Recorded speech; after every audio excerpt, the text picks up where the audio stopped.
La maison Chaumet nous ouvre ses portes au 12 place Vendôme pour une exposition inédite. Elle expose 200 ans de création horlogère, 30 pièces d'exception de 1871 à 1990. Et avec nous sur ce plateau, Béatrice de Plainval. Alors vous êtes la commissaire de l'exposition. Merci d'être avec nous. Alors vous êtes aussi la fondatrice du musée Chaumet qui nous permet à nous, au grand public, de pénétrer dans cette maison prestigieuse, puisque vous nous ouvrez les portes, vraiment, de cet hôtel particulier. Oui. De temps à autre, pour cette exposition-là, qui est jusqu'au 29 juillet. Alors, les montres, ce n'est pas ce qui est le plus connu chez Chaumet. Non. Chaumet est surtout connu pour être un joaillier qui a pris sa naissance avant la Révolution française.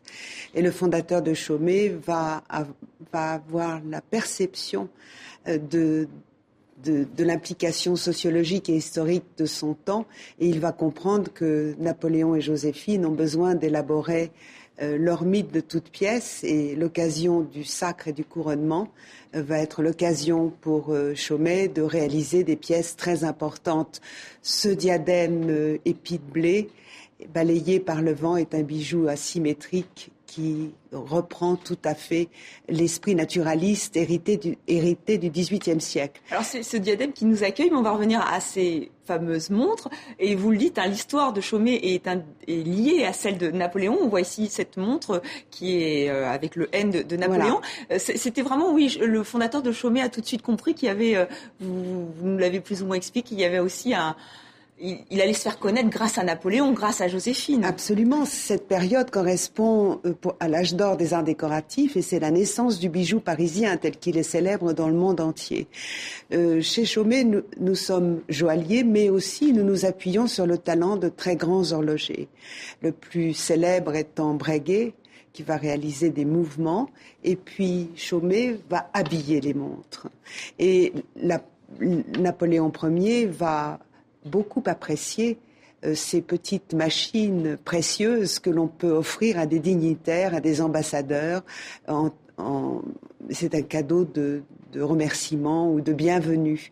Et la petite montre au N couronné est une des deux seules qui subsistent dans le monde aujourd'hui. Et donc l'occasion de la donc voir ces pièces grâce sont à rares. Chaumet m'a permis de les collectionner. J'ai mis plus de 30 années à rassembler ces montres, et qui montrent d'une part le savoir-faire du joaillier de Chaumet, de son atelier, mais aussi à ce souci de mettre dans ces boîtes merveilleuses des mouvements d'une excellence équivalente. Oui, parce que la spécificité de ces montres, c'est que ce sont avant tout des bijoux.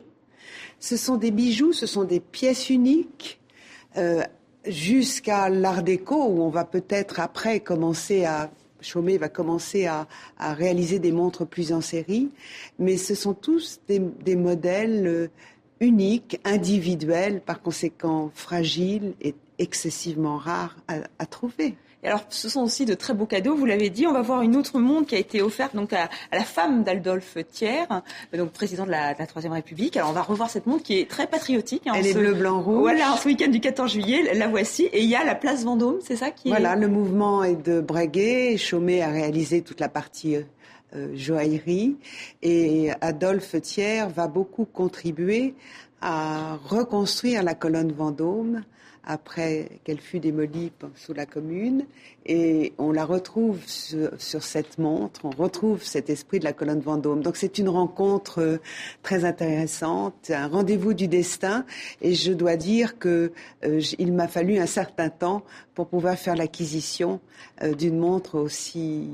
Parce que vous êtes un peu la gardienne du temple avec ce musée Chaumet. C'est important pour la maison Chaumet de garder ce patrimoine, cette histoire. Et c'est aussi important par rapport à vos clients, puisque maintenant il y a une nouvelle forme de nouveaux clients, de pays émergents. Il faut qu'ils sachent, on va avoir des montres un peu plus récentes, où par exemple il y a l'abeille. L'abeille, mais parce que Chaumet rebondit sur tous ces codes, et on veut rester en parfaite harmonie avec notre histoire, et notre histoire surtout du style et du goût parisien. Donc on retrouve ces motifs, mais qui évoluent en fonction de la mode et du contexte dans lequel on décide de les montrer.